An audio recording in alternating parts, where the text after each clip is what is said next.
Muy buenas y cordiales noches.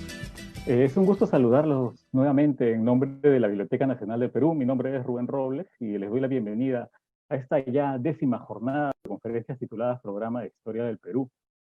Este programa, como ustedes que nos siguen noche a noche, de estos lunes, miércoles y viernes, se habrán podido dar cuenta, nos está permitiendo estar informados acerca de las últimas investigaciones en materia histórica.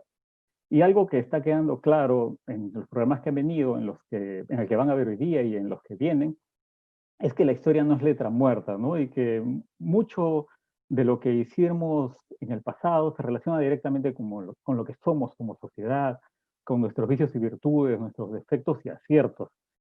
Así que estamos directamente relacionados con nuestros antepasados. Y dicho esto, nos complace gratamente presentar a la reconocida historiadora Carlota Casalino. Con una sólida formación académica, la profesora Casalino es doctora en Ciencias Sociales por la Universidad Nacional Mayor de San Marcos, magíster en Historia por la Pontificia Universidad Católica del Perú, bachiller y licenciada en Historia por la Universidad Nacional Mayor de San Marcos, egresada de la Licenciatura Especial de Educación para el Desarrollo de la Pontificia Universidad Católica del Perú y posee estudios de doctorado y ciencia política por la Pontificia Universidad Católica del Perú. Además de desenvolverse, como ustedes pueden notar, con solvencia en el mundo académico, la doctora Casalino cuenta con una reconocida experiencia en gestión pública, desde instituciones tan importantes como el Congreso de la República del Perú, el Registro Nacional de Identificación y Estado Civil, RENIEC, y la Oficina Nacional de Procesos Electorales, la OMPE. Además, entre las áreas de investigación de la doctora Casalino tenemos estudios de ciencia política, estudios de elecciones y poder en la historia peruana, ha estudiado otros temas vitales como el proceso de construcción de la nación a través de la figura de los héroes, la condición de las mujeres en la Lima del siglo XIX y el rol del higienismo y la muerte en el Perú ilustrado y republicano. Actualmente se desempeña como docente principal de la Universidad Nacional Mayor de San Marcos y como investigadora Renacid Constitución. En esta oportunidad, la doctora Casalino compartirá con nosotros el valioso tema titulado Sobre héroes y tumbas, el largo proceso de construcción de los héroes próceres de la independencia. Así que, sin más preámbulos, le cedemos el pase a la doctora Casalino. Adelante, doctora, la escuchamos. Muchas gracias, Rubén Robles, por tu amable presentación. Muchas gracias y buenas noches a todos y todos los participantes de esta conferencia por darse un tiempo en estos momentos tan difíciles que estamos pasando en el mundo. En primer lugar, deseo agradecer a la Biblioteca Nacional del Perú por este programa de historia del Perú y además de invitarme a participar en él. Asimismo, en la persona de su director, Ezio Neira, deseo hacer extensivo mi saludo y agradecimiento al equipo organizador. Se trata de jóvenes profesionales activos y con grandes y muy interesantes iniciativas. Mi exposición abordará 4 temas centrales. Varios de ellos los he formulado a manera de pregunta y en ese tiempo vamos a tratar de responderlas. Y podríamos comenzar con la primera pregunta: ¿por qué los estados-nación requieren contar con héroes patrios o próceres de la nación? Para responder a ese interrogante, podemos empezar con 2 ideas fuerza. Ahí ustedes en la diapositiva pueden ver justamente el contenido de lo que he preparado, y allí está la foto de la entrada del Panteón de los Próceres de la Nación, que es sobre el edificio y el contenido de él, sobre lo que vamos a tratar esta noche. Bueno, como les decía, la primera pregunta que quiero trabajar con ustedes es respondernos por qué los Estados-nación requieren contar con héroes patrios o próceres de la nación. Para esa imagen que ustedes ven allí es la entrada del primer piso de este panteón, y para poder responder este interrogante hay 2 ideas fuerza que quiero empezar señalando. La primera es que ante el cambio de régimen es necesario modificar el imaginario. Y la segunda idea fuerza es la construcción de identidades y de ciudadanía. Sobre el primer punto, en nuestro caso en particular, la fundación de la República es consecuencia del largo proceso que tuvimos que pasar para independizarnos de España. Ello implicaba no solo una república soberana libre, también implicaba un cambio de régimen, es decir, un cambio de las reglas para acceder al poder. del criterio hereditario que tenían las monarquías absolutistas, como era el caso de la corona española bajo la dinastía Borbón, se debía pasar a un gobierno representativo, donde la ciudadanía era la que debía elegir a las autoridades políticas. El proceso no fue fácil para nadie. Sus consecuencias fueron el colapso del Estado, así como la desestructuración política, social, económica, y a eso había que añadirle la inestabilidad política que vivimos durante la primera mitad del siglo XIX. La autoridad fuerza tiene que ver con el cambio de lealtades y referentes de identidad.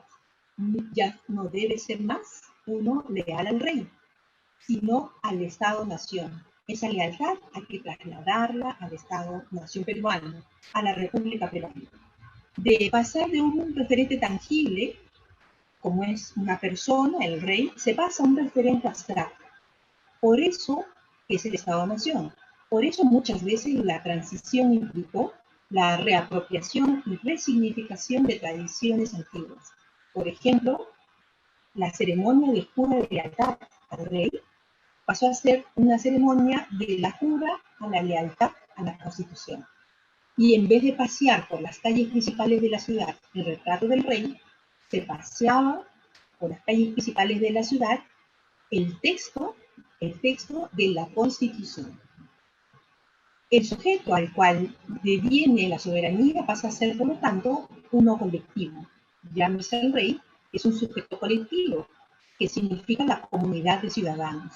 Todas las constituciones del siglo XIX, y para eso los estudios de Alicia del Águila y de Gabriela Chiaramonti nos explican este largo proceso, hay dos conceptos clave, ¿no?, de este proceso de construcción de la ciudadanía.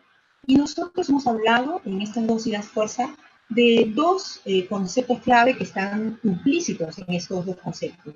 En el primero estamos hablando de un Estado y en el segundo un elemento que tiene que ver con la nación. Por eso brevemente comentaré con ustedes ambos significados.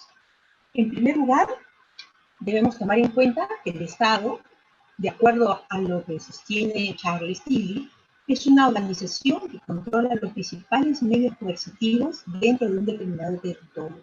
Ejerce la prioridad, de alguna manera, sobre las restantes organizaciones que operan dentro del mismo territorio y recibe el reconocimiento de dicha prioridad de otras organizaciones, incluyendo los estados fuera del territorio. Si aplicamos este concepto al caso peruano, podemos notar que en el tránsito de colonia a república se produce una transformación del conjunto del ordenamiento de las instituciones políticas imperantes hasta ese entonces.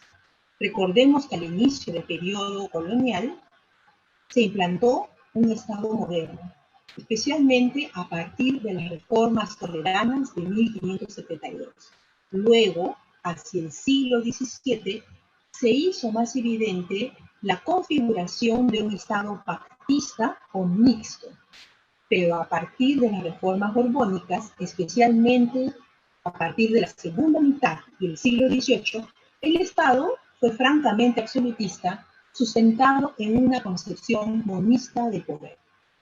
En el caso del virreinato del Perú, el Estado absolutista ilustrado estuvo encarnado en la figura de José de Abascal, quien tenía en ese momento el monopolio del aparato administrativo coercitivo y un liderazgo indiscutible entre la élite criolla.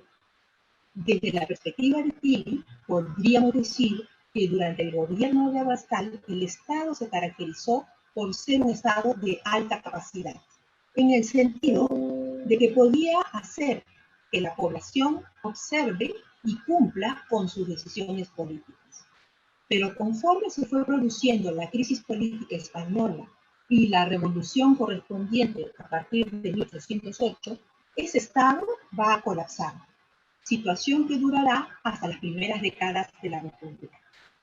Permanecerá como un Estado de baja capacidad, hasta que los ingresos del rum del guano permitan que el Estado comience a fortalecerse e inicie un débil proceso de centralización que duró aproximadamente hasta la crisis de 1873 y nuevamente colapsó con la Guerra del Pacífico.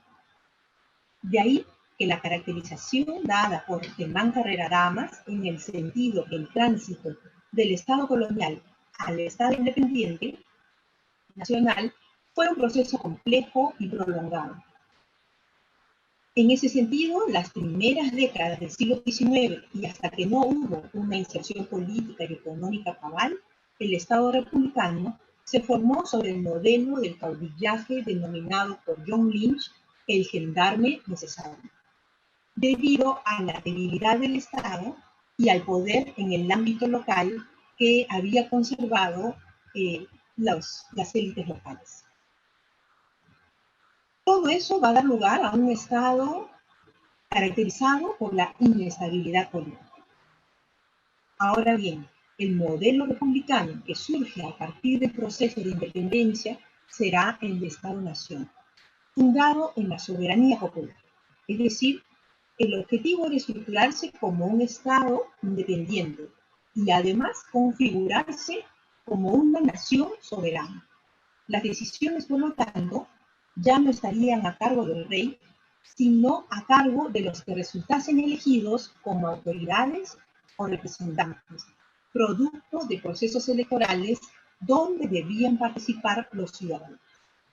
Así, a diferencia del régimen del gobierno anterior, basado en un poder descendente, los nuevos estados-nación se sostenían a partir de un poder ascendente. Ese modelo compuesto tiene una parte de la nación que requiere ser entendida. Para ello, podemos seguir a Benedict Anderson, quien define a la nación como una comunidad política imaginada, como inherentemente limitada y soberana. ¿Qué quiere decir eso? Comunidad política imaginada puede ser entendida como la posibilidad de sentirse integrante de dicha asociación sin necesidad de llegar a conocerse de manera personal. Ese sentimiento de pertenencia es independiente de las diferencias que haya entre sus miembros. Esa pertenencia puede dar lugar a un sentimiento de identidad o incluso un sentimiento de fraternidad. En ese sentido, el hecho de saber que forman parte de la misma organización los hace compartir un lazo o una conexión entre sus miembros. El aspecto imaginado en la definición de la nación se refiere a la invención y creación, más que a la fabricación o falsedad. Si bien la nación es un artefacto cultural moderno, sus bases pueden ser producto de ficciones orientadoras, centradas estas en el pasado o en el futuro. Común respecto a la nación como inherentemente limitada, está referido a que la nación tiene fronteras. Estas fronteras son finitas. Eso significa que más allá de ellas, uno encuentra a otra nación. Ello no significa que dichas fronteras sean rígidas, pues pueden ser flexibles o incluso porosas. Cuando se refiere a la nación soberana, debemos tomar en consideración esta categoría a la capacidad de la nación para tomar sus propias decisiones y de acuerdo a sus propios intereses. Es decir, una nación es soberana, por un lado, cuando es libre, y por otro lado, cuando así es reconocida por los otros Estados-nación integrantes del concierto internacional. La manera como se va a configurar dicha nación va a tener características y procesos específicos en cada caso. Lo primero que se puede señalar es que la población deja de ser súbdita, parte de un orden estamentario en el cual a la cabeza se ubica el rey que detenta el poder absoluto, que administra, legisla y gobierna, para pasar a convertirse en ciudadano, en el marco de un gobierno representativo, es decir, en miembros de una comunidad política donde toma las decisiones sobre los asuntos públicos luego de un proceso de deliberación. Pero si algo caracterizará a la sociedad de ese entonces, será la profunda desconfianza al futuro si es que no se restablece un orden. Muchas veces para ellos ese orden tenía que ser conservador lo más pronto posible. Las élites criollas, debilitadas durante la dinastía de los Borbones, buscarán recuperarse y hegemonizar el poder en ese contexto, aliándose con los hombres nuevos de la independencia. Será un periodo que brindará oportunidades de movilidad social para los que incursionaron en el comercio y también para los que incursionaron en la vida militar. Pero tuvieron que salvar la casi infranqueable barrera del estatus y de la raza. De esa manera, serán parte de los nuevos grupos sociales, hombres nuevos que pugnarán por incluirse en una sociedad donde la nobleza colonial, ya sea esta española o criolla, se había debilitado. Así, la nación comenzará un derrotero hacia la toma de conciencia de solidaridad social a través de la pedagogía cívica y los procesos electorales. Pues construir la ciudadanía cabal, es decir, el ejercicio de derechos y deberes como miembro de una comunidad política, implicaba un esfuerzo que en ese momento no se estaba en condiciones de asumir. Ese camino significó la invención de tradiciones e imaginar una comunidad con sus valores y sus ancestros. Ahora bien, esa nación tendrá diversos significados, uno cultural, otro territorial y otro institucional. No obstante, si observamos el caso latinoamericano, podemos notar que todas las futuras repúblicas tenían en común la lengua, la religión y la pertenencia a un cuerpo social que provenía de la monarquía española. Es decir, los habitantes de ambos territorios, los que habitaban en el reino de España como los que habitaban en el reino de ultramar, conformaban, antes de la independencia, una sola nación. Por lo tanto, la ruptura parte desde allí. Como señala Quijada, se van a producir etapas o círculos concéntricos de la nación. Primero, la ruptura será de la nación española, que esa se iniciará más o menos a partir de las Cortes Cádiz. Luego, una nación americana, que se va a ir generando de las luchas de independencia, y eso va a permitir que los ejércitos del sur o del norte pasen sus lugares y lleguen hasta el Perú por esta noción de una nación americana. Y después vamos a tener que el último proceso, el de ya una nación peruana, se va a desarrollar con mayor evidencia a partir de una relación conflictiva, primero con San Martín, quien proclama la independencia, pero al convertirse en protector del Perú, los criollos limeños van a comenzar a rechazar su presencia y buscar participar en el poder directamente. Esos estudios de Rolando Rojas también señalan que la segunda etapa se va a dar cuando Bolívar llega al Perú invitado por los parlamentarios peruanos, pero lo invitan para que se enfrente al ejército realista. Una vez que gane las batallas de Junín y Ayacucho, va a ser completamente ovacionado, incluso reverenciado.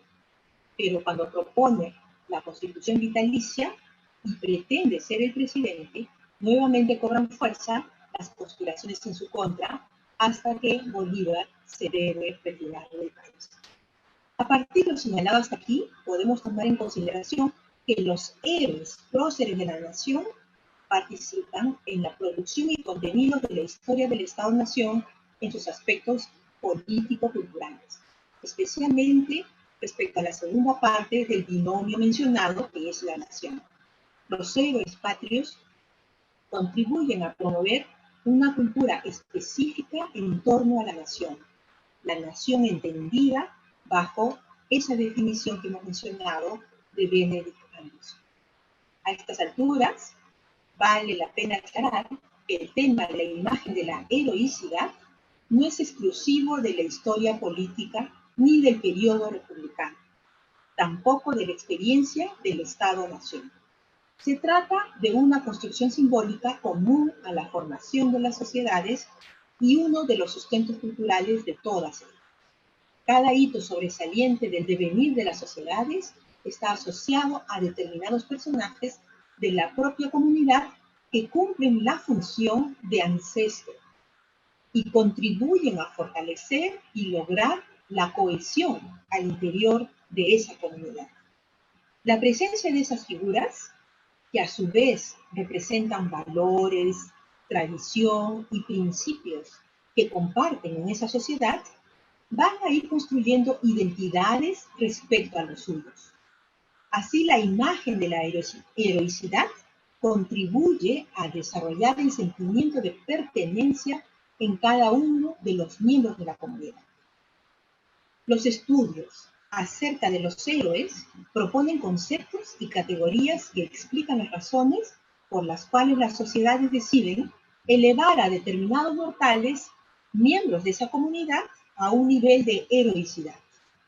Una breve presentación de los elementos más característicos nos permitirá comprender su importancia, así como conocer, a través de la comparación, las particularidades que adquieren la construcción de los héroes en el desarrollo del Estado-nación. De esa manera, podremos entender el significado de la figura heroica como categoría de análisis, no solo en el periodo de la Antigüedad clásica, sino también conocer cuáles son las particularidades en el proceso de construcción de los héroes modernos. Para empezar, podríamos decir que nuestro propósito es ir más allá del concepto restringido de que un héroe es aquel que realiza actos dignos de ser recordados, pues también constituye una élite social, religiosa, política y económica. A pesar de su diversidad y de estar presentes a lo largo de la historia de las sociedades, se puede distinguir con claridad a un héroe tradicional de un héroe moderno. La manera como estos héroes se articulan y organizan y se relacionan con su sociedad está dada por la manera como los miembros de su sociedad los recuerdan. Al héroe tradicional le corresponde una sociedad jerarquizada, estamental y organizada en cuerpos sociales, mientras que al héroe moderno surge a partir del proceso de individualización y la construcción de la ciudadanía.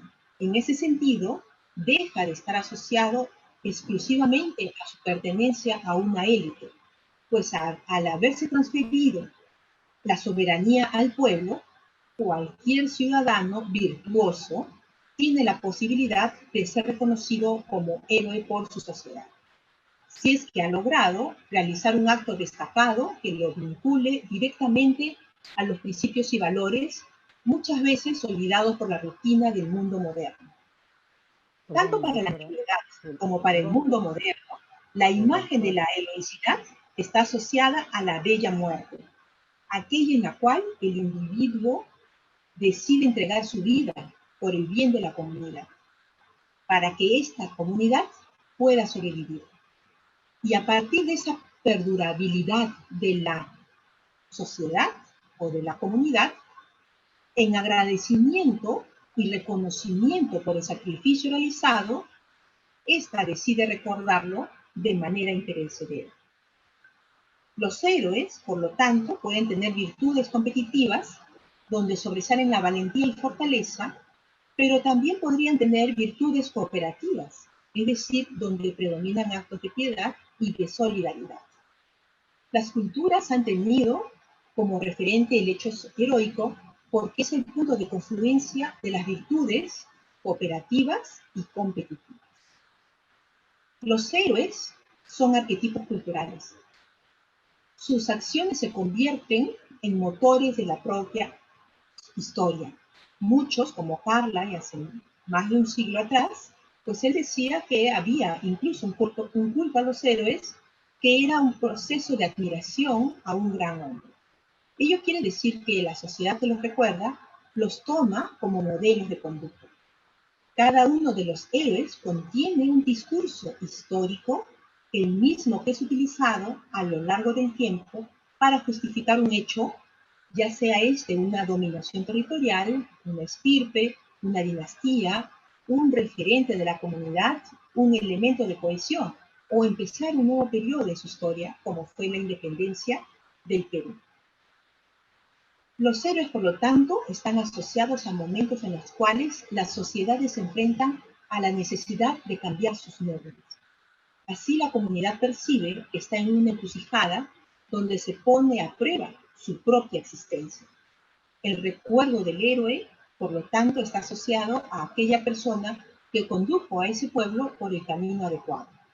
Estamos ante un proceso en el cual el héroe es investido de poderes que lo despojan de su carácter privado para ser el receptor de aspectos generales y trascendentes. Otra característica es que se opta por la penumbra en torno a su nacimiento o muerte. Así, a veces se rescata un nacimiento polémico, pues no se sabe con certeza quién es el verdadero padre, como sucede con muchos héroes griegos y romanos, o se pone en duda que el cadáver corresponde al personaje y se sospecha o mantiene la esperanza que este personaje no ha fallecido y que por lo tanto puede retornar en cualquier momento. Ello responde a la necesidad de que estos héroes deben tener un carácter cuasi atemporal y de esta manera contribuir a garantizar su vigencia.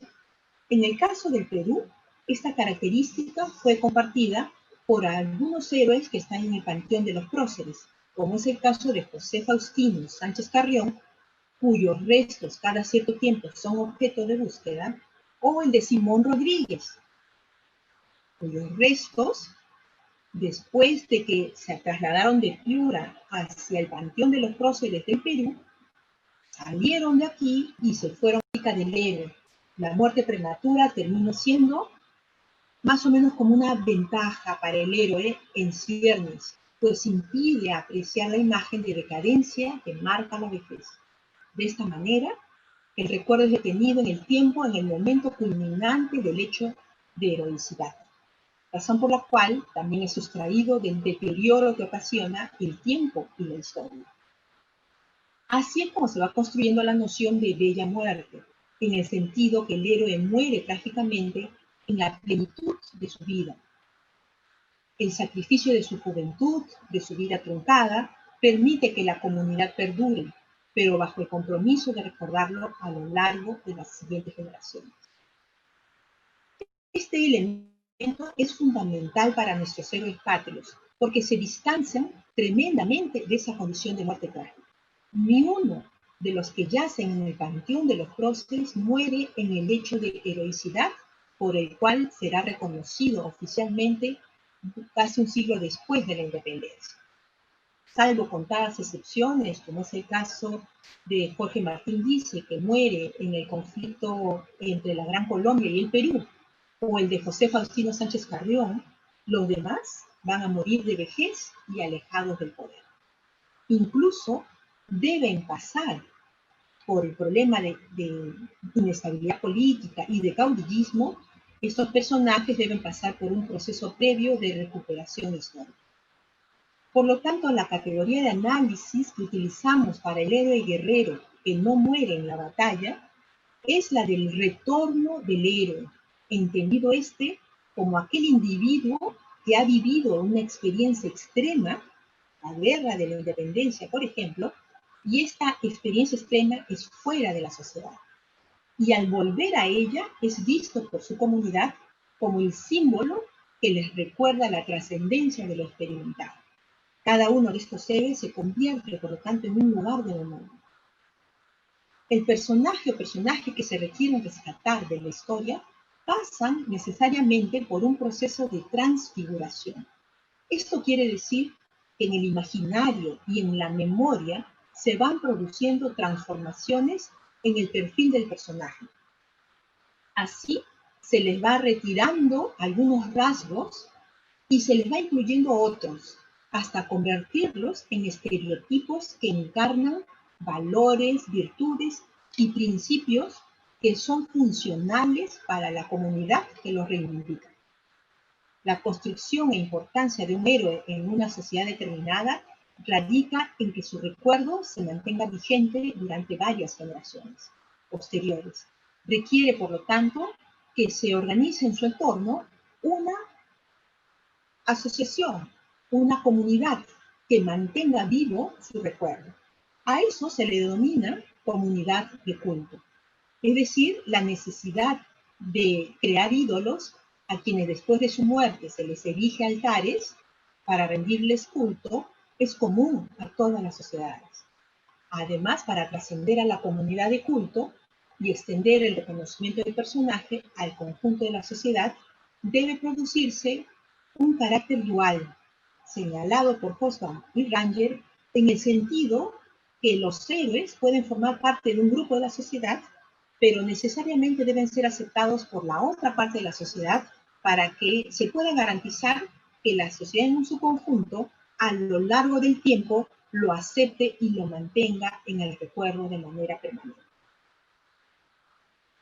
De las características señaladas hasta aquí, podemos inferir entonces la estrecha relación entre el héroe y la sociedad. Ello está dado, por lo tanto, por la función que dicho personaje cumple al interior de ella. La hazaña, por lo tanto, no es haber vivido intensamente una aventura, sino retornar a la sociedad con el reto de entregar el don experimentado a seres que viven una rutina diaria y que de manera recurrente requieren que alguien los despierte y eleve por encima de la rutina para recordar aquello que es permanente y que es imperecedero. Visto así, el reto del héroe es cruzar el umbral del retorno y mostrar a los hombres sus vínculos con valores trascendentales y con una voluntad universal. Es decir, debe resistir el impacto del mundo al que reforma, debe triunfar sobre lo cotidiano, sobre la inercia y sobre lo limitada que es la naturaleza humana.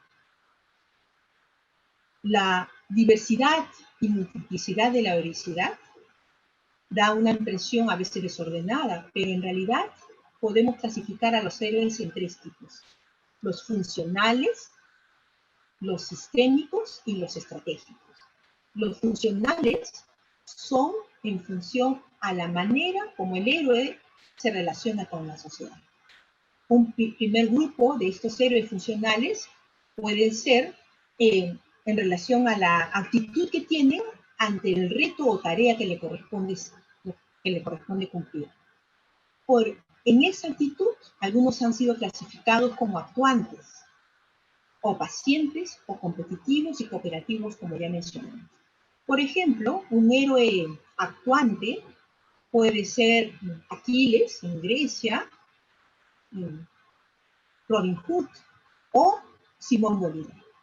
En el segundo grupo estarían comprendidos Ulises, Penélope, es decir, son pacientes, ¿no? Esperan a que las cosas se vayan dando. Así podríamos encontrar, en el caso peruano, a Hipólito Unanue. En el caso sistémico, el héroe estaría dado por aquellos que marcan una etapa central en la sociedad por medio de la cual la comunidad se articula. En este sentido, el carácter paradigmático de este tipo de héroe puede ser clasificado en creador, fundador, ordenador, civilizador o un héroe cultural. Este modelo es central porque para el caso de nuestros héroes y nuestros personajes, su presencia ratifica y legitima de manera simbólica el nuevo periodo, el inicio de la República Peruana. Un cambio en las normas y marca el inicio de una nueva historia. Está por lo tanto vinculado al territorio, al establecimiento de un aspecto singular, de un espacio o de un tiempo en la historia.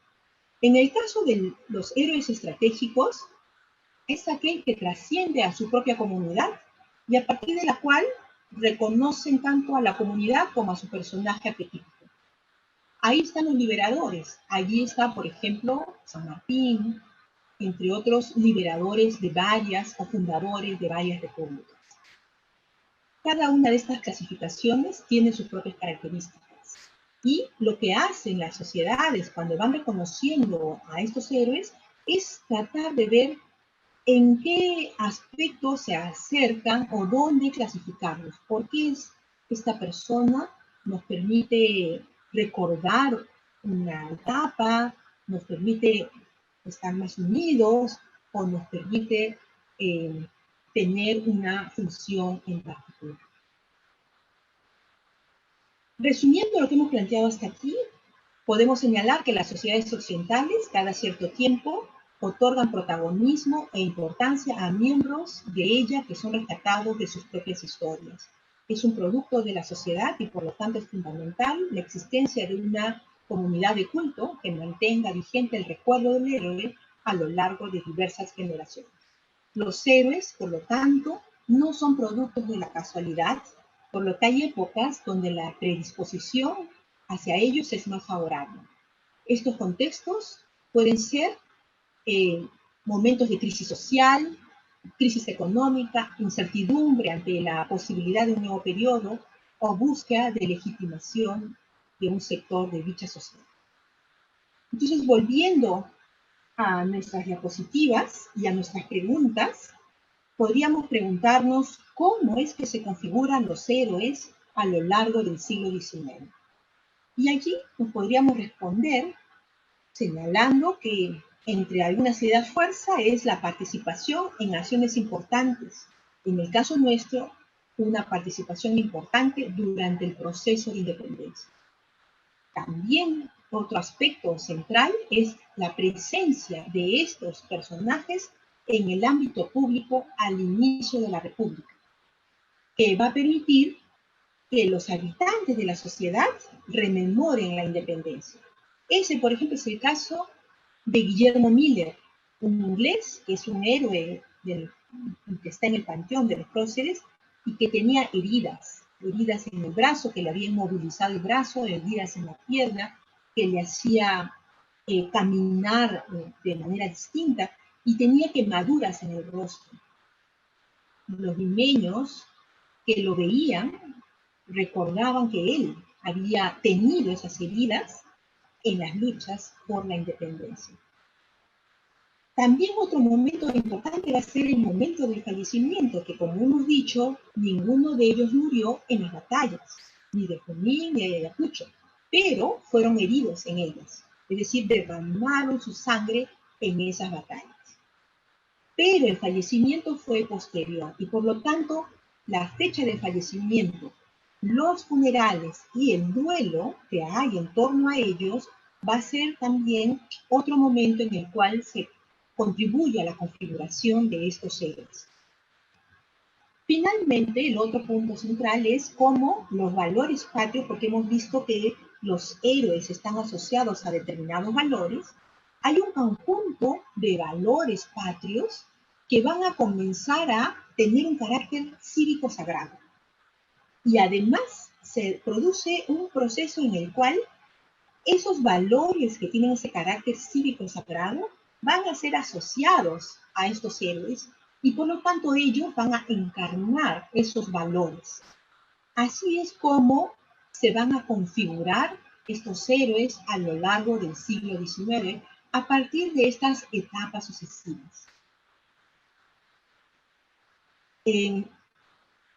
Ahora podemos hablar, ya para entrar al siglo XX, sobre los ciclos de construcción de los héroes próceres de la nación.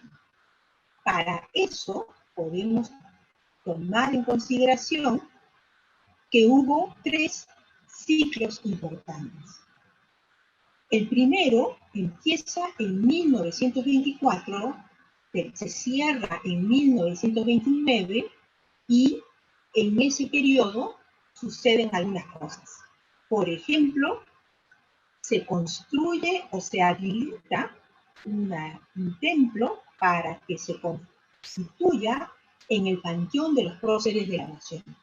Ese proceso inicial, donde el panteón es entendido como el edificio, va a producirse de 1921 a 1924 en el contexto de las celebraciones de la independencia del Perú, tanto por la proclamación de la independencia como por los éxitos en las batallas de Junín y Ayacucho de 1924.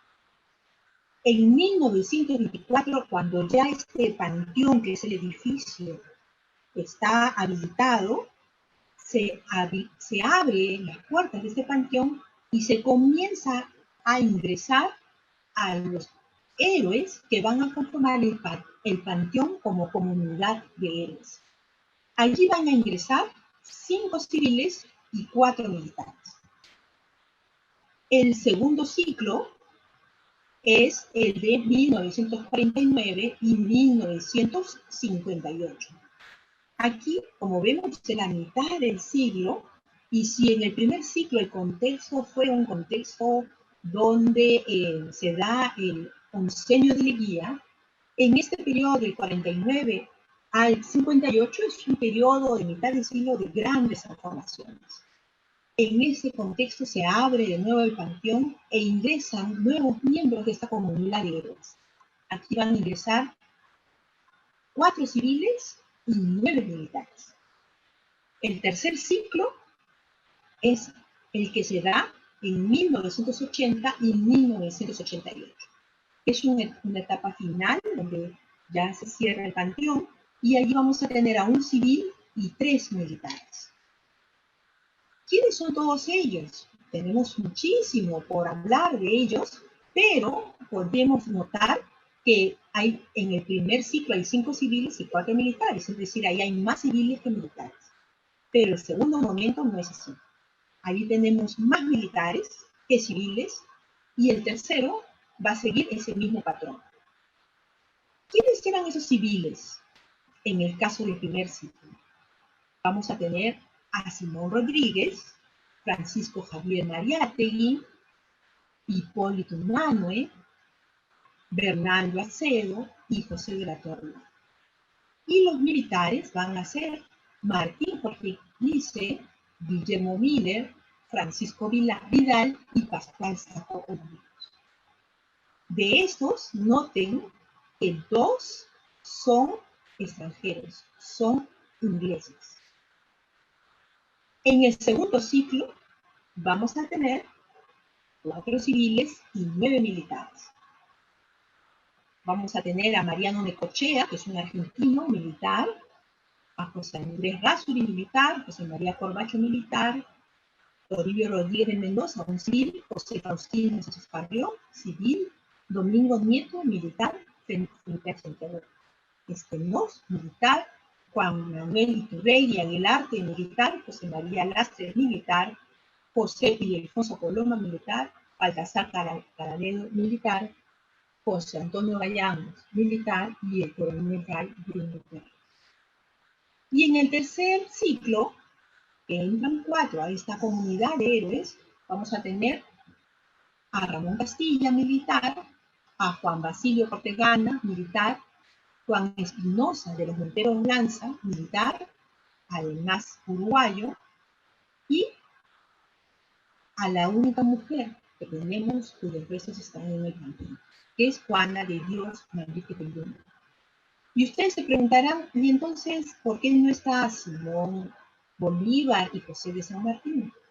Ellos están en el panteón, pero con busto. Hay un busto de medio cuerpo para ambos.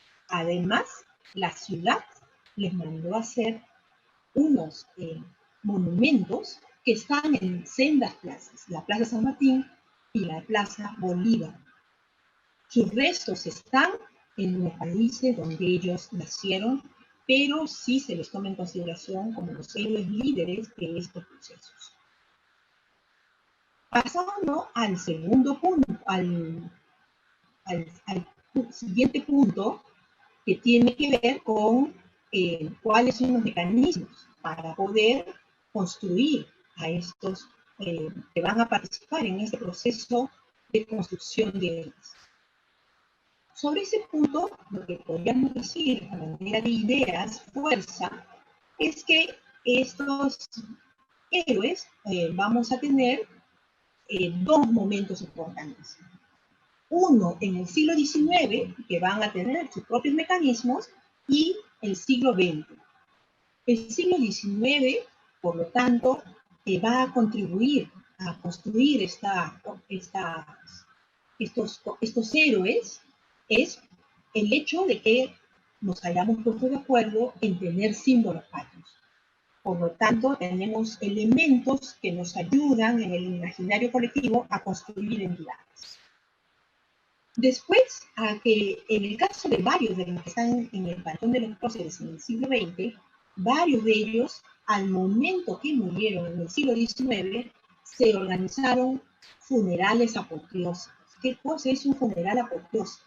Un funeral apoteósico es un funeral que está organizado de tal manera que marca a la ciudad entera, porque todos participan. Hay un desfile cívico-patriótico llevando el cuerpo hacia el templo donde se le va a hacer la misa y un acompañamiento ritualizado hacia el cementerio donde van a colocar sus restos. Durante esos días hay mucha propaganda, se escriben necrologías, hay varios actos que nos recuerdan, se forman túmulos o construcciones efímeras para recordar a este personaje. Salen en desfile batallones, hay salvas de cañones y además los ejércitos tocan con sus bandas militares. Entonces es un funeral con mucho ceremonial y mucho ritual. Después vamos a tener estos mecanismos que les había hablado al inicio, la pedagogía cívica y la historia patria.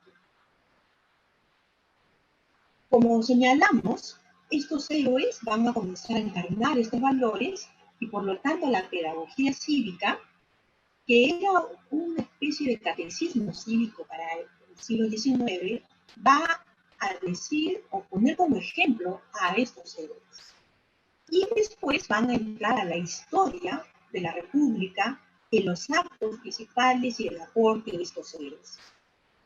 Después vamos a tener estos valores cívico-patrióticos, ¿no? Estos héroes van a encarnar valores, como por ejemplo el ser leales a la patria, el de haber sido valientes en el momento de la lucha, el ser constantes, el haberse sobrepuesto a sus heridas para seguir participando en las guerras, el trabajo austero, la austeridad de muchos de ellos va a ser destacado muchísimo como un valor, y se van a conformar estas comunidades de culto que hemos hablado hace un momento, es decir, se va a formar sociedades que van a ayudar a organizar los funerales.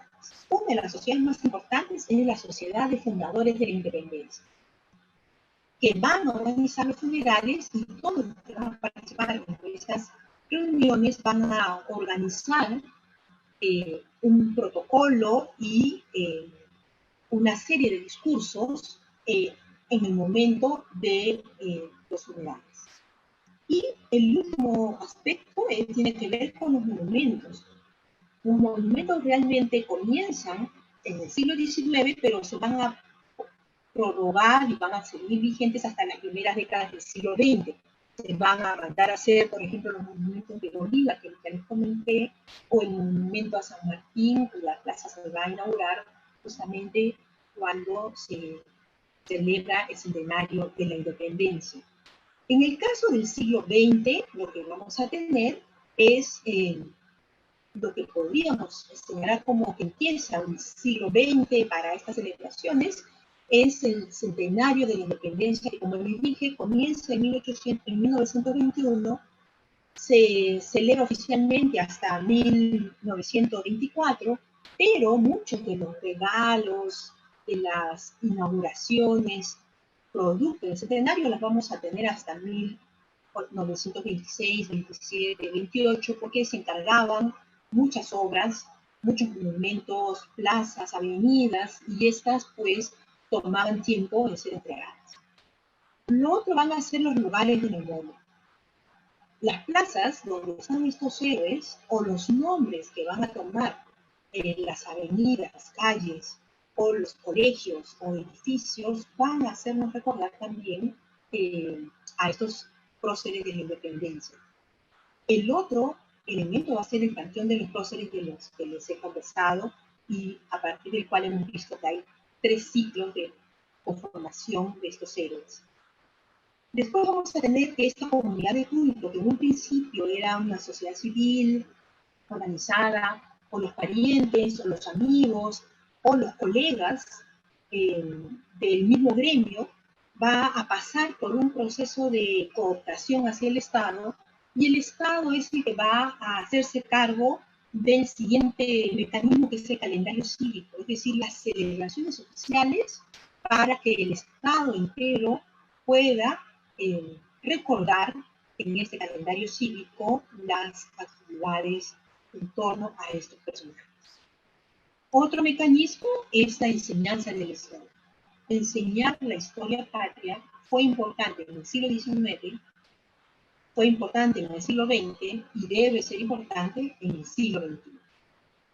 También podemos encontrar símbolos y representaciones asociados a la historia de la muerte o otros aspectos vinculados que contribuyan a la cohesión de la sociedad. Pero en principio estos son los principales mecanismos que podríamos señalar.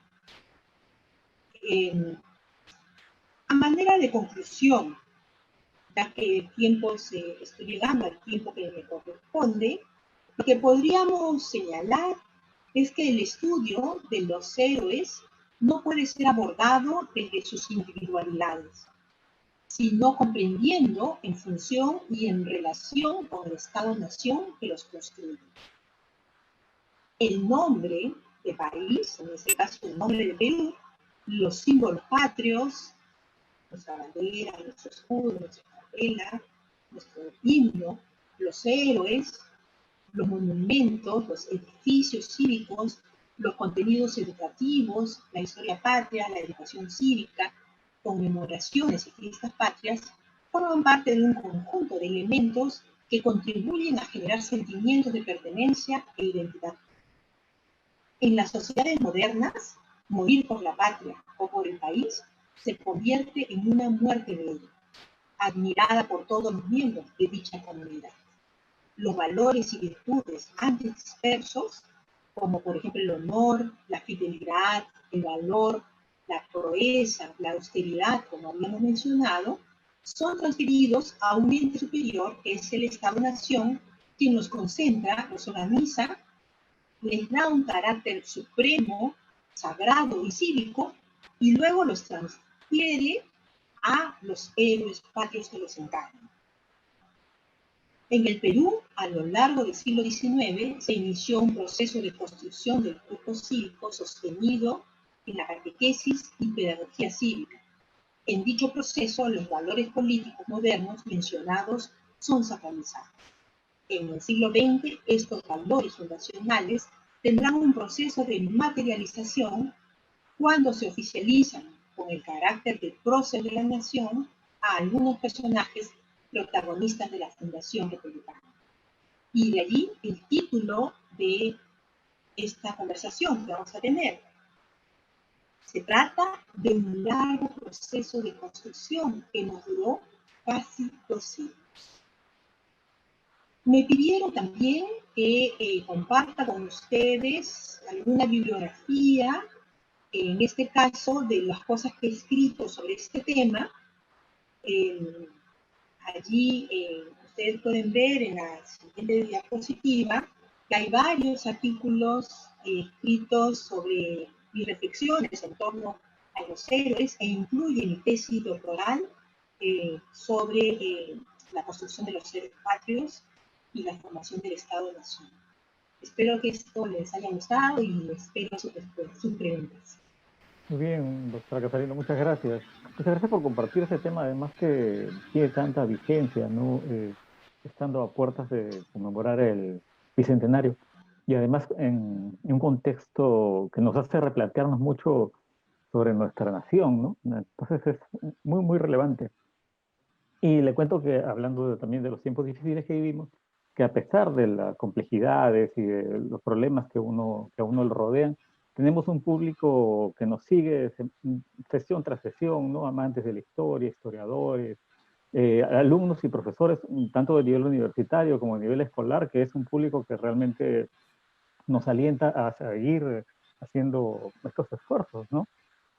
Y, por ejemplo, dentro de ellos, me gustaría mencionar que nos envían saludos desde colegios como Élite 21 de Caraballo, el colegio de la institución educativa Mariano Melgar de Ayaviri, el colegio Francisco de Estela, Pedro Cochachí de Ancas, alumnos de la Facultad de Educación, como comentaba, ¿no? Alumnos universitarios también de la Universidad Nacional Mayor San Marcos de Educación. Asimismo, personal de la Biblioteca Municipal César Vallejo de Puente Piedra, departamentos como Cajamarca, Chincha, Ancash, Arequipa, Puno, Cusco, Huancavelica, Jaén, Caraz. Uno realmente se queda impresionado porque es un público al que normalmente no podemos llegar, ¿no? Así que es una ventaja dentro de este periodo complicado. Llegamos también a Cañete, Chimbote, Piura, Chincha, Tumbes. Nos escriben desde distritos como San Juan del Lurigancho, Pueblo Libre, Lurín, desde el ingenio azucarero San Jacinto, de Argentina, de Bolivia, de España. Así que, nada, es un privilegio poder llevarles un poco de información, que además es muy valiosa en estos temas que nos estamos replanteando, ¿no? Como habíamos comentado al inicio de la sesión, va a haber una ronda de preguntas, además, el tema de los héroes ha generado mucha inquietud y de hecho hay muchas preguntas en ese sentido, ¿no?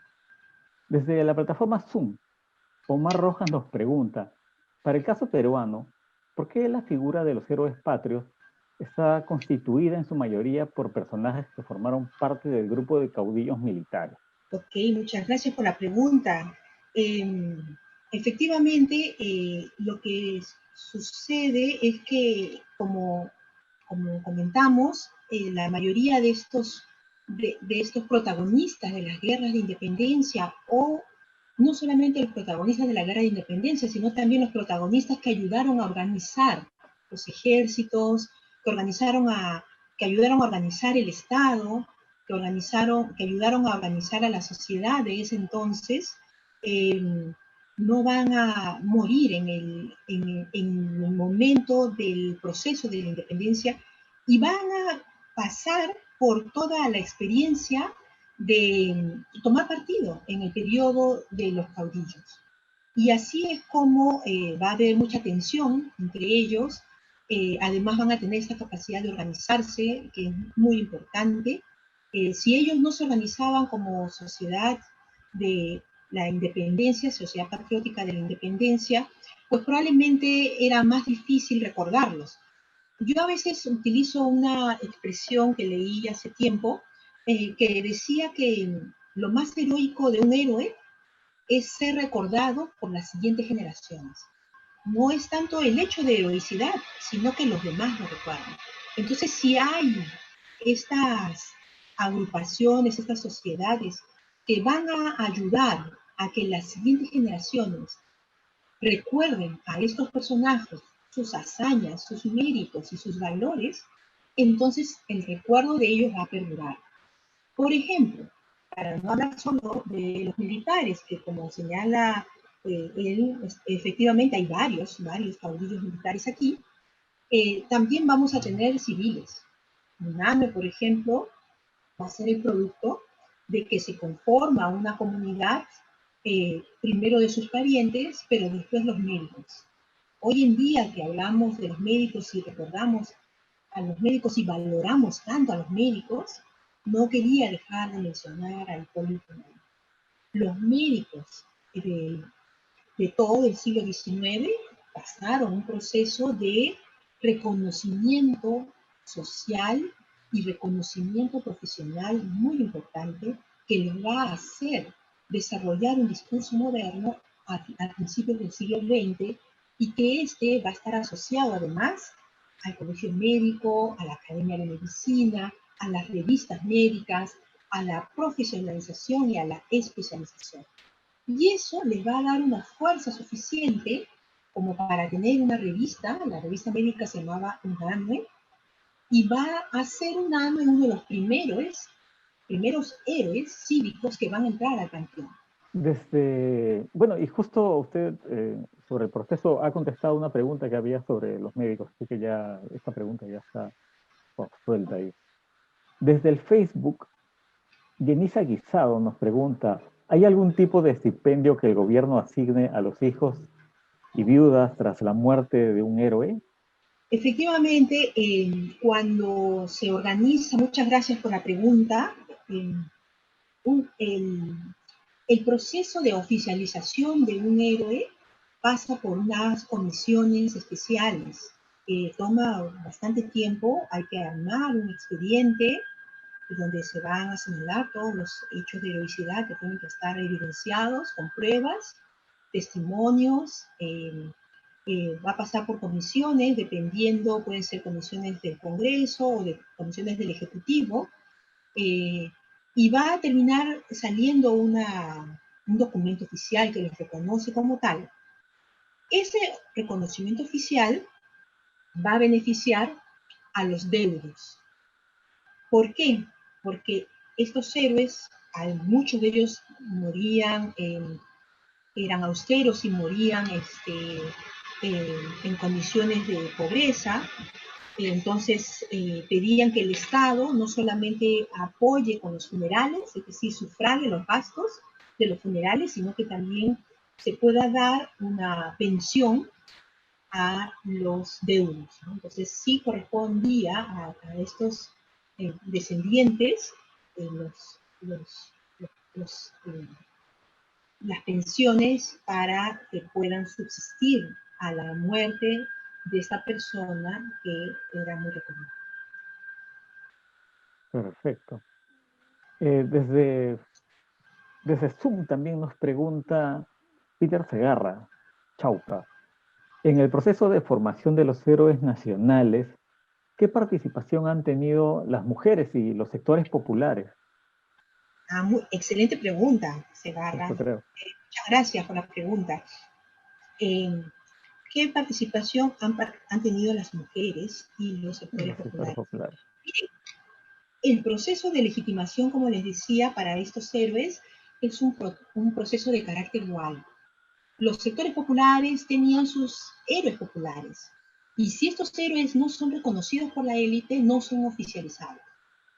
Y en el caso de los héroes de la élite, que no son reconocidos por los sectores populares, pueden llegar a oficializarse, pero pasadas las generaciones, ya nadie los recuerda. Fíjense qué interesante. Un héroe popular que no está en el panteón, ¿quién es? Olaya. Pero es un héroe popular. ¿Por qué? Porque la población lo recuerda, así no se le haya oficializado. Pero tenemos algunos que he mencionado hace un momento, en el momento de construcción de los ciclos, que probablemente ustedes nunca hayan escuchado hablar de ellos. Entonces, la participación de los sectores populares ayudan a legitimar, pero también a garantizar que la memoria de ese héroe permanezca, sea este oficializado o no, porque podemos ver que esas oficializaciones respondían a determinados contextos y a determinadas intenciones también del contexto histórico en que se organizan. En el caso de las mujeres participaban en los funerales, no en los funerales, sino en todos los procesos de organización de la participación en las misas, y llegaban hasta las ceremonias. Hubo un buen tiempo, varias décadas, que las mujeres no podían ir al cementerio, entonces no iban hasta el cementerio, pero sí acompañaban hasta las puertas del cementerio a estos personajes. ¿Por qué? Porque son parte de la población.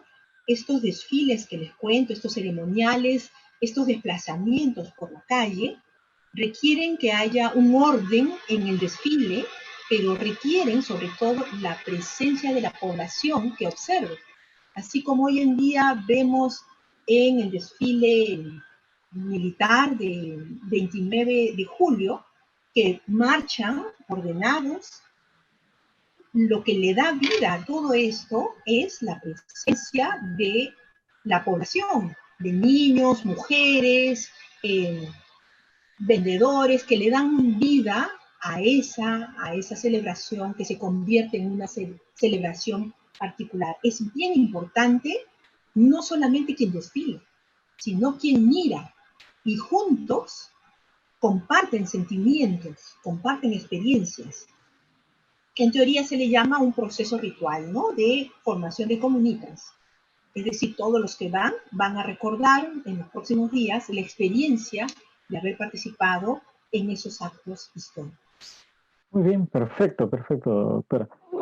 Hay una pregunta también desde Facebook de Joel Lanasca. Pregunta, esa es una pregunta muy simpática. Dice, ¿por qué el panteón heroico peruano se construyó luego de la Guerra del Pacífico? O en todo caso, el gran... Por eso se empieza en este periodo, ¿no? Consolidado. Sí, esa pregunta yo me la he hecho varias veces. Eh, yo a esa pregunta le tengo varias respuestas. Muchísimas gracias por la pregunta. Yo tengo varias respuestas porque he pensado varias veces que el tipo de héroes que uno tiene, el tipo de héroes que uno recuerda, habla mucho de la sociedad que los construye. Porque hemos visto que estos héroes no pueden verse de manera individual, sino en relación con la sociedad. Entonces, yo me he puesto a pensar por qué la guerra del Pacífico significó la construcción de una cripta de los héroes que ya estaba lista e inaugurada en la República Aristocrática, en el periodo de la República Aristocrática. Y que cuando el cementerio en 1808 estaba celebrando su centenario de fundación, estaban ya las estructuras de esta cripta de los héroes.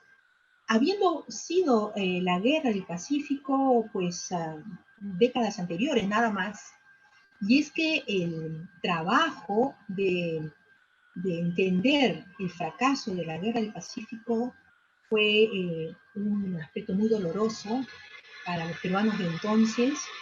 En esa época había hasta canciones de valses que se escribieron y se cantaron en torno a las cautivas, que eran Tacna y Arica. Había un sentimiento muy fuerte respecto a la experiencia vivida en la Guerra del Pacífico. Pero ¿por qué se celebra todo esto en una cripta de los héroes? Y recién en el periodo de Leguía es que se habilita un panteón, ni siquiera se construye. A la Universidad de San Marcos se le retira el templo de San Carlos, se le reformula y se le rediseña para que sea el panteón de los próceres.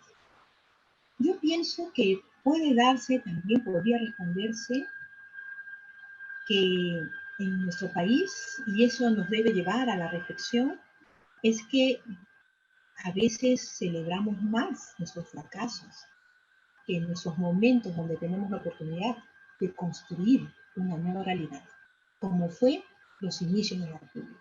Perfecto. Sí, sí, muy, muy cierto.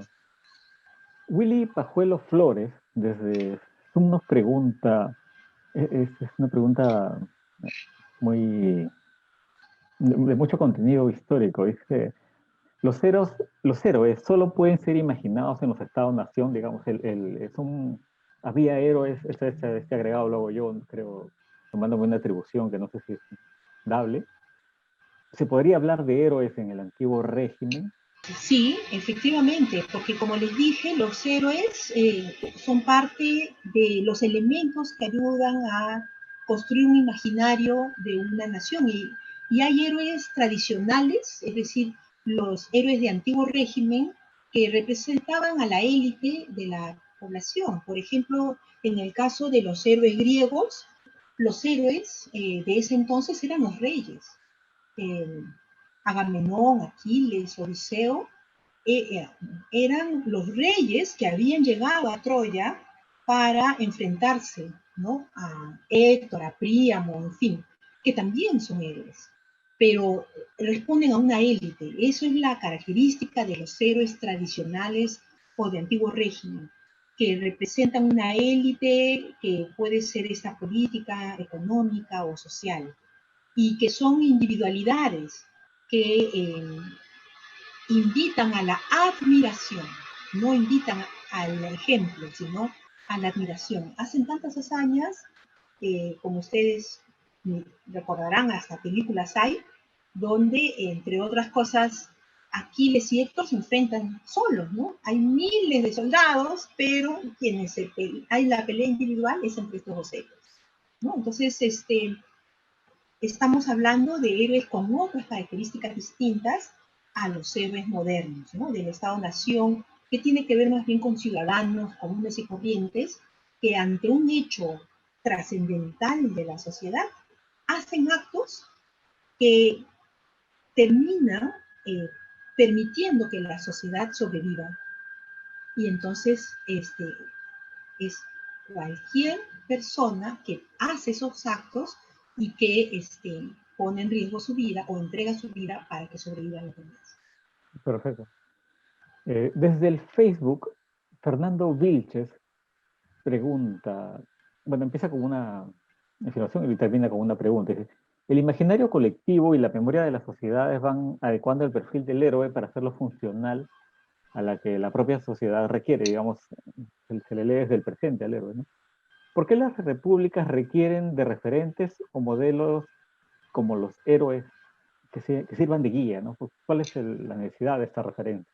Eh, Muchas gracias por esta pregunta, Fernando.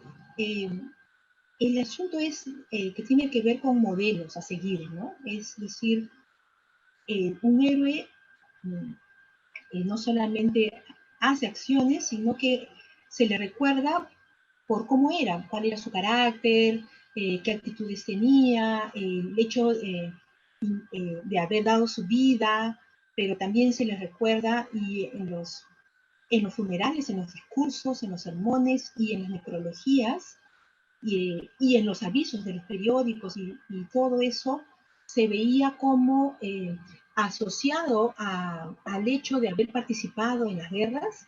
Se hablaba de padre responsable, funcionario austero y honrado, trabajador, entregado a su familia. Es decir, son personajes que son imitables, es decir, se convierten en arquetipos o modelos que pueden ayudar a imitar. Por eso es que se utilizaban sus historias en los textos escolares y en estos mecanismos de pedagogía cívica que he mencionado.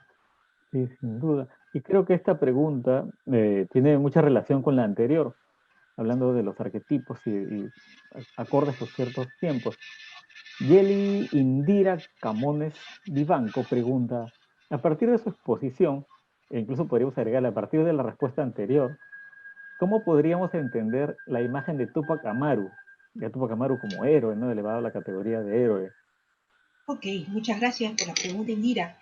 Eh, el caso de Tupac Amaru es un caso bien interesante porque es una gran rebelión, ¿no? Es una gran rebelión que va a tener varias etapas. Charles Walker creo que ya habló sobre el tema, ¿no? Y es un héroe, es un personaje que expresa sus intereses, ¿no? Sus intereses eh, y está dispuesto a esos intereses, además no son solo personales, son de un gran sector de la población, tiene miles y miles de seguidores y va a, como les decía, a continuar, ¿no? Tanto en el Perú como en el ante Perú. Entonces, ¿qué tipo de héroe es? La historia lo ha recordado a él, especialmente en la época del gobierno revolucionario de la Fuerza Armada, especialmente en el periodo de Velasco Alvarado. Va a haber un reconocimiento este personaje histórico y se va a publicar sus juicios, va a haber una serie de símbolos que van a estar vinculados a este personaje y va a convertirse prácticamente en un icono a seguir, ¿no? Esto tiene que ver, por lo tanto, con las sociedades, ¿no? Me ratifica la idea de que los héroes son recuperados por la historia y por determinados momentos en los cuales se necesita alguien que encarne o represente los cambios que se quieren hacer. Y cuando esa sociedad necesita hacer cambios, los puede legitimar recuperando del pasado estos personajes o estos hechos históricos. Hosman y Ranger, en Invención de las Tradiciones, justamente señalan eso, ¿no? La historia contribuye mucho a la invención de estas tradiciones, porque en el pasado uno puede encontrar elementos históricos que pueden servir como aspectos para la legitimación. Muy bien. Hay una pregunta más también desde Facebook. Daniel Céspedes Cano pregunta, eh, ¿conoce para el caso peruano casos de héroes seculares que hayan sido cristianizados? Miren, hay un caso de los nuestros que están acá en el panteón, el caso de Guise. En el caso de Guise, hay varios estudios de esto. Es un inglés, un militar inglés, un marino eh, inglés. Él es el que va a formar justamente la Armada peruana. Los estudios de Michel Laguerre nos hablan bastante de él. Eh, Cuando él fallece y se organiza, se le tiene que traer, porque estaba en la guerra de la Gran Colombia y se le tiene que traer desde Guayaquil acá al Callao. Y la sociedad nuestra, la sociedad peruana, la sociedad limeña sobre todo, que es bien conservadora y en esa época era mucho más, comenzó a escribir en los periódicos de entonces que por qué se le hacía un homenaje tan importante a una persona y se le había enterrado además en el cementerio general, que hoy día es el cementerio Matías Maestro, una persona que no era católica, porque partían del prejuicio que como era inglés, tenía necesariamente que ser protestante, anglicano, luterano, en fin, protestante, y no tenía que ser católico. Tuvo que salir su esposa y amigos de este militar a defenderlo y a decir que, por supuesto, que era católico. Es más, se había casado y en su casa tenía además una capilla. Era católico, pero fíjense ustedes cómo el tema religioso, a pesar de que estamos en un momento, en el siglo XIX, donde para insertarnos, teníamos mucho interés en insertarnos en el concierto internacional, necesitábamos ser tolerantes, porque la principal economía del mundo en esa época era Inglaterra. Necesariamente había que ser tolerantes en términos religiosos. En la vida cotidiana teníamos esas pequeñas mezquindades, ¿no? Tiempo para una pregunta más. Eh, Quisiera hacer esta pregunta. Rebeca Raez Reategui pregunta, el hecho de ser el héroe una construcción propia de la República, ¿no? ¿Considera usted que es un concepto ahora pasado de moda, que ha dejado de tener alguna vigencia, mantiene su vigencia? Ah, miren, qué buena pregunta. Muchas gracias, Rebeca, por la pregunta. Eh, Tiene que ver un poco, voy a repetir lo que dije hace un momento. Mm, La sociedad tiene que pasar por determinadas circunstancias que da lugar a que se generen estos héroes. No es que los héroes surgen de un día para otro, como les decía, o de manera espontánea. Tiene que haber un contexto que explique la necesidad de que existan héroes. Y la idea central en la sociedad moderna es que esta persona está dispuesta a dar su vida por el país. En el contexto en el que estamos ahora, tenemos varias personas que están dando su vida por el país, para que nosotros sobrevivamos ahí. Entonces estamos en un momento especial, un momento de incertidumbre, un momento difícil, y hay varios que están dispuestos a cumplir, pero a ir más allá de su función y están dispuestos a dar su vida. A ellos los tenemos que recordar, porque por ellos es que la sociedad sobrevive ahí. Perfecto. Muy bien, doctora Casalino, no nos queda más tiempo. Pensaba un poco en sus últimas intervenciones, ¿no? Realmente la trascendencia del héroe es ya un hecho heroico en sí, ¿no? Y sin duda hay mucha gente con acciones heroicas en este momento, ¿no? Desde los médicos, los personal de seguridad, las personas que recogen la basura, ¿no? Todo el que está de una u otra manera, nosotros quedándonos en nuestras casas enfrentando esta pandemia, ¿no? Bueno, como le decía, ya no nos queda más tiempo para seguir contestando preguntas, pero sí invitamos al público que nos está siguiendo a seguir reflexionando sobre estos temas, ¿no? No se olviden, además, que este miércoles contaremos con la presencia del historiador Jesús Cosamalón, y nos compartirá el valioso tema titulado El apocalipsis a la vuelta de la esquina, Lima, la crisis y sus supervivientes. Una ponencia que abordará el tema de la informalidad como estrategia de vida en este difícil periodo que muchos hemos vivido, ¿no? Y bueno, doctora Casalino, tal vez quiera usted brindarnos algunas palabras para el público que la ha escuchado atentamente. Muchas gracias. En principio, en primer lugar, agradecer la paciencia y el hecho que me permitan compartir el resultado de estas investigaciones con ustedes. Realmente les agradezco mucho las preguntas. Salir del ámbito académico a un público interesado siempre es un reto que a mí me encanta participar y que agradezco mucho cuando tengo esa oportunidad. También quiero agradecer a la Biblioteca Nacional y a su gran equipo de jóvenes profesionales tan activos y tan entregados a sus tareas. Y como dice Rubén, invitarlos a que sigan participando en las otras conferencias de este programa y finalmente cuídense mucho. Superar esta pandemia en nuestro país depende mucho de nosotros mismos. Gracias. Muchas gracias también. Y a quienes nos están siguiendo, muchas gracias por su compañía. Antes de retirarnos, queremos una vez más invitarlos a seguir las diferentes actividades que la Biblioteca Nacional del Perú ha formulado y sigue formulando y seguirá formulando para estar con ustedes desde el entorno virtual. Así que nada, los invitamos a seguir conectarse, a seguir el programa de historia. Todavía nos quedan 5 sesiones, así que ahí estamos. Mucha salud, un gran abrazo para todos ustedes. Muchas gracias.